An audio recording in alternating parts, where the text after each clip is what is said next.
មើមយេនយ៉ាំគឺជាមើមដែលសម្បូរទៅដោយជីវជាតិហើយត្រូវបានគេចាត់ទុកថាជាប្រភពថាមពលដ៏ល្អសម្រាប់រាងកាយក្រៅពីមានរសជាតិឆ្ងាញ់មើមយេនក៏ផ្ដល់អត្ថប្រយោជន៍សុខភាពជាច្រើនដូចខាងក្រោម 1. សម្បូរទៅដោយសារធាតុចិញ្ចឹមមើមយេនផ្ទុកទៅដោយសារធាតុចិញ្ចឹមសំខាន់ជាច្រើនដូចជាវីតាមីន C និង B6 ជួយពង្រឹងប្រព័ន្ធភាពស៊ាំនិងជំនួយដល់មុខងារខួរក្បាលប៉ូតាស្យូមនិងម៉ង់ដាណាសជួយដល់សុខភាពឆ្អឹងនិងមុខងារបេះដូង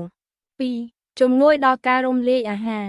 ដោយសារមើមយេនមានជាតិសរសៃ fiber ខ្ពស់វាជួយឲ្យប្រព័ន្ធរំលាយអាហារដំណើរការបានល្អជួយកាត់បន្ថយបញ្ហាតឹងពោះនិងជួយឲ្យការបន្ទោបង់មានភាពទៀងទាត់ 3. ជួយគ្រប់គ្រងជាតិស្ករក្នុងឈាម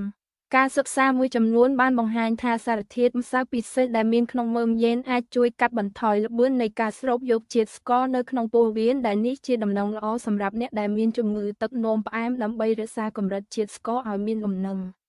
4. កាត់បន្ថយការរលាក anti-inflammatory មើមយេនមានសារធាតុប្រឆាំងអុកស៊ីតកម្មដែលអាចជួយកាត់បន្ថយការរលាកនៅក្នុងរាងកាយការទទួលទានអាហារដែលមានលក្ខណៈសម្បត្តិប្រឆាំងការរលាកអាចជួយការពារជំងឺរ៉ាំរ៉ៃមួយចំនួនដូចជាជំងឺបេះដូងនិងជំងឺរលាកសន្លាក់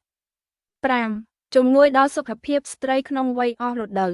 នៅក្នុងឱសថបុរាណមួយចំនួនមើមយេនត្រូវបានគេប្រើដើម្បីជួយកាត់បន្ថយអាការៈមិនស្រួលខ្លួនដែលកើតមានចំពោះស្ត្រីក្នុងវ័យអស់រដូវដូចជាអាការៈក្តៅខ្លួនខ្លាំង hot flash ជាដើម